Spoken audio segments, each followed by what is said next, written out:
মাঝি ভাই নৌকা চালায় আর দুরূদ পড়ে গুনগুনায়া।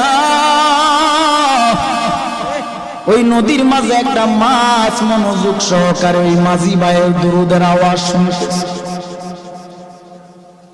হঠাৎ এক জেলে এসে ওই মাছটাকে মেরে নিয়ে গেল। নিয়ে যাওয়ার পর বাজারে নিল, বাজারে নেওয়ার পরে বিক্রি করে।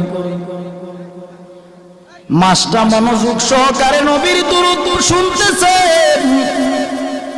আর ওই দিক দিয়া জেলে ভাই মাছটাকে ধরে নিয়ে গেলেন বাজারে বিক্রি করে। হঠাৎ করে আবু বকর বাজারের দিকে গেলেন, বাজারে যাইয়া মাছটা ক্রয় করলেন। নবীজিকে রহমাতুল লিল আলামিনকে দাওয়াত করেছে আবু বকরের বাড়িতে নবী খেতে আসবে। সুবহানাল্লাহ। আবু বকরের বাড়িতে আমার নবী খেতে আসবেন।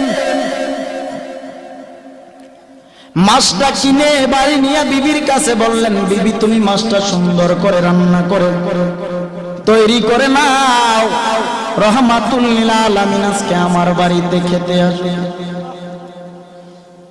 বিবি মাছটাকে কেটে রান্না করার জন্য কড়াইয়ের মধ্যে যখন রাখলেন, পাতিলার মধ্যে যখন রাখলেন, চুলায় আগুন জ্বালায়।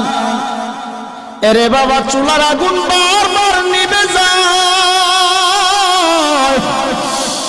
আবু বকর চিন্তা করে দেখলেন মাছটাকে রান্না করার জন্য রেডি করে আগুন নিভে যায়, চুলায় আগুন জ্বলেন।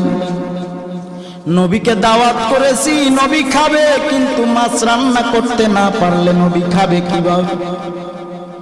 আবু বকর নবীকে দাওয়াত করলেন, রহমাতুল লিল আলামিন চলেন একটু আমার বাড়িতে যাবেন। নবী গেলেন।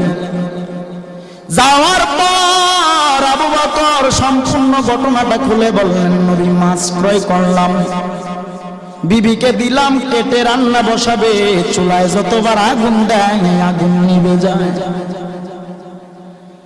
আল্লাহর নবী রহমাতুল লিল আলামিন ডেকে বলেন, ও আবু বকর, দুনিয়ার আগুন কেন জাহান্নামের আগুন এই মাছটাকে পোড়াতে পারবে না?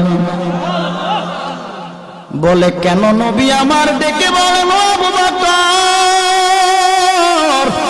মাঝি নদীর মধ্যে আমি নবী প্রেমে পাগল হয়ে দুরূদ শরীফ পড়ি। এই মাছটা মনোযোগ দিয়ে আমি নবী দুরূদের আওয়াজ শুনে আমি নবীর বড় পাগল। এই মাছটাকে